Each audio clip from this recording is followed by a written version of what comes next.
लिहाज खत्म हुआ चाहता है और अब इसराइल को चीन ने भी आड़े हाथों ले लिया है।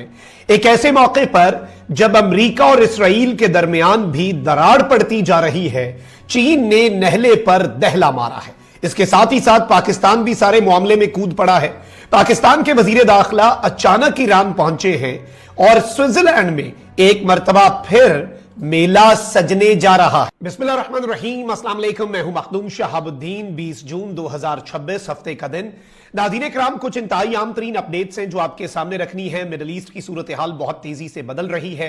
पाकिस्तान ने अमेरिका और ईरान के दरमियान जंग रुकवाई, इस्लामाबाद MOU साइन करवाया। इसके बावजूद भी इसराइल ने अमेरिका के इस मुआहदे का एहतराम नहीं किया। लबनान में हिजबुल्लाह के साथ इसराइल की झड़पें जारी रहीं। फिर कल शाम 4 बजे से एक सीज फायर अनाउंस किया गया हिजबुल्लाह और इसराइल के दरमियान, ताकि ईरान के साथ अमेरिका के मुआहदे को प्रोटेक्ट किया जा सके। पिछले कुछ दिनों में बराह रास्त अमेरिकी एडमिनिस्ट्रेशन और व्हाइट हाउस ऑफिशियल्स जो हैं वो इसराइल मुखालिफ स्टेटमेंट्स भी दे रहे हैं। गालिबन इसराइल उनके लिए शुतर बेमहार बन चुका है। मिडिल ईस्ट की कुछ बड़ी अपडेट्स हैं। सीज फायर एक मरतबा फिर टूटा है। ईरान कहां पर खड़ा है, पाकिस्तान ने कौन सा बड़ा कदम उठाया है, ये सारी डेवलपमेंट समझना इस वक्त बहुत ज्यादा जरूरी है। लेकिन उससे पहले अगर अभी तक आपने इस वीडियो को लाइक नहीं किया, लाइक जरूर कर दें। कमेंट सेक्शन में राय का इजहार भी कीजिएगा और पाकिस्तान जिंदाबाद का नारा आपने कमेंट सेक्शन में जरूर लिखना है। नाज़रीन किराम, अमेरिकी इंटेलिजेंस इदारों ने डोनाल्ड ट्रंप की इंतजामिया को खबरदार किया है कि इसराइल ईरान अमन मुआहदे को सबूताज कर सकता है। अमेरिकी अखबार वॉशिंगटन पोस्ट ने अमेरिकी इंटेलिजेंस का हवाला देते हुए कहा कि इसराइली वजीर आजम बेंजामिन नेतन्याहू ऐसे इकदाम कर सकते हैं जो ईरान के साथ देरपा अमन मुआहदे की अमेरिकी कोशिशों को नुकसान पहुंचाएंगे। हुक्काम के मुताबिक इसराइली वजीर आजम को लबनान में जंग जारी रखने के लिए दाखिली सियासी दबाव का सामना है, जिसके बायस वो अमन अमल को मुतासर करने का फैसला कर सकते हैं। इंटेलिजेंस रिपोर्ट्स, जिनमें रवां हफ्ते गर्दिश करने वाली एक रिपोर्ट भी शामिल है, इसके मुताबिक इसराइल हिजबुल्लाह के खिलाफ लबनान में फौजी कार्रवाइयां जारी रखने का इरादा रखता है, जो ईरान के साथ होने वाले मुआहदे के एक बुनियादी नुक्ते यानी तमाम महाजों पर जंगबंदी के खिलाफ होगा। एक अमेरिकी ओहदेदार ने वॉशिंगटन पोस्ट को बताया कि नई इंटेलिजेंस रिपोर्ट में कहा गया है कि रवां साल तयशुदा कौमी इंतखाबात के पेश नजर नेतन्याहू की सियासी बका इस बात से जुड़ी है कि वो अपने अवाम को दिखाएं कि वो लबनान से फौजें वापस नहीं बुलाएंगे और हिजबुल्लाह के खिलाफ लड़ाई को मजीद तेज करेंगे। रिपोर्ट में यह भी बताया गया है कि इसराइल डोनाल्ड ट्रंप के अमन मंसूबे की शराइत से नाखुश है, क्योंकि यह ईरान पर ज्यादा से ज्यादा दबाव बरकरार रखने के उसके वसी तर मकसद को मुतासर करती है।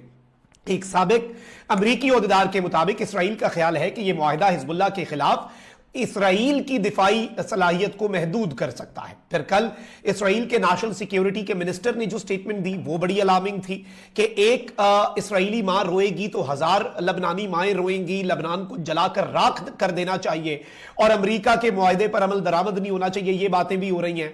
वहीं दूसरी तरफ ट्रंप ने कहा कि अमेरिका अमन के लिए पुरअज़्म है। हम लबनान, हिजबुल्लाह, इसराइल समेत तमाम महाजों पर मुकम्मल जंगबंदी की तवक्को रखते हैं।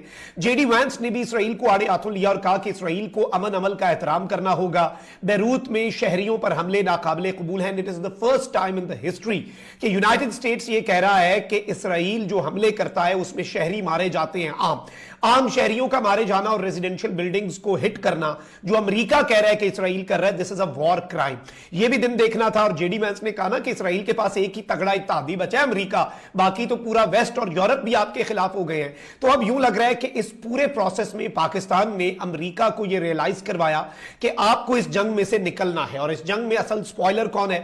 कल मोहम्मद बिन सलमान और शहबाज शरीफ के दरमियान जो टेलीफोनिक गुफ्तगू हुई, उस टेलीफोनिक गुफ्तगू में भी बहुत वाज़ेह अंदाज में यह बात सामने आ चुकी है कि कौन कहां पर क्या करने जा रहा है। और पाकिस्तान और सऊदी अरब ने कहा कि we have to stay vigilant, हमें चुकन्ना रहना होगा क्योंकि अमन अमल को सैबोटाज किया जा सकता है। नंबर 1। इसके साथ साथ एक और अपडेट ले लें कि इसराइली फौज की जानिब से जंगबंदी मुआहदे की एक और खिलाफ वर्जी हुई। हिजबुल्लाह के साथ जंगबंदी मुआहदा नाफिज होने के बावजूद इसराइली फौज के लबनान पर हमले जारी हैं। लबनान के जनूबी इलाके में ड्रोन हमले में 2 अफराद जाँ बहक हुए। याद रहे कि इसराइल और हिजबुल्लाह के दरमियान लबनान में जंगबंदी पर इत्तफाक हुआ। मकामी वक्त के मुताबिक कल शाम 4 बजे से यह नाफिजुल अमल है। यह मुआहदा अमेरिका और कतर की से तय पाया। अमेरिका ने इसराइल को मनाया, कतर ने ईरान से और ईरान ने फिर हिजबुल्लाह से बातचीत की। ये एक तरीकाकार जो है ये फॉलो हुआ है। अच्छा, वहीं दूसरी तरफ अब कुछ और परेशान कुन डेवलपमेंट्स भी हैं नाज़रीन किराम। ایک جانب تو اسرائیل جو ہے اس کے لیے پرابلمز بڑھتی جا رہی ہیں، کیونکہ ایک طرف تو امریکہ اسرائیل پر تپا ہوا ہے، تو وہیں دوسری طرف اب لحاظ ختم ہونے جا رہا ہے۔ چین نے دیکھا ہے کہ لوہا گرم ہے اور چین اب اس پر وار کرنے کی تیاری کر چکا ہے، اور چائنا نے کہا ہے کہ اگر اسرائیل جو ہے وہ اپنے حملے جاری رکھتا ہے، اسرائیل جنگ بندی کے معاہدے کی رسپیکٹ نہیں کرتا، امریکہ تو تپے گا۔ شی جن پنگ بھی تپ چکا ہے، اور صدر شی نے کہا ہے کہ میں پوری دنیا پر پھر یہ زور دوں گا اور ہم یہ کیمپین چلائیں گے کہ اسرائیل کے ساتھ ٹریڈ کو روک دیا جائے، یعنی اسرائیل کے ساتھ ٹریڈ کو ختم کرنے کا ارادہ رکھتا ہے چائنا بھی۔ چائنا آپ کو پتا ہے ہر ملک کے ساتھ بہت بڑا ٹریڈ پارٹنر ہے، چائنا خود ہی ٹریڈ ختم کر دے تو بیڑا غرق ہو جاتا ہے ملکوں کا، لیکن اگر چائنا تمام ملکوں پر یہ زور دیتا ہے اور ساتھ یہ شرائط رکھ دیتا ہے، جیسے امریکہ ہے نا، وہ کہتا ہے اس ملک سے ٹریڈ نہ کرنا ورنہ ہم تمہارے پہ سینکشنز لگا دیں گے، تمہارے ساتھ ٹریڈ نہیں کریں گے، تو چائنا اگر یہ کہہ دے کہ اسرائیل کے ساتھ ٹریڈ نہ کرنا، اگر کی تو ہمارے ساتھ نہ کرو، تو پھر ہر ملک جو ہے وہ اپنی بقا کے لیے چائنا کو ہی چوز کرے گا۔ بہت بڑی مارکیٹ ہے، تو یہ ایک بہت بڑا کنسرن اسرائیل کے لیے آ سکتا ہے۔ اسی سب میں پاکستان جو ہے وہ بھی میدان عمل میں کود پڑا ہے ناظرین کرام، اور میدان میں کودنے کا پاکستان کے یہ فائدہ ہوا ہے کہ ایک طرف تو محسن نقوی جو ہیں وہ ایران پہنچے ہیں جی، اور ایرانی میڈیا کے مطابق پاکستان کے وزیر داخلہ محسن نقوی ایک مرتبہ پھر ایران کے دورے پر پہنچے ہیں۔ پہلے میری اطلاعات کے مطابق مشہد جائیں گے، وہاں پہ کچھ اہم مقامات آپ کو پتہ ہے ریلیجس سائٹس ہیں ان کا وزٹ کریں گے، پھر اس کے بعد ہی with be traveling to Tehran جہاں پہ امپورٹنٹ میٹنگز ہونی ہیں۔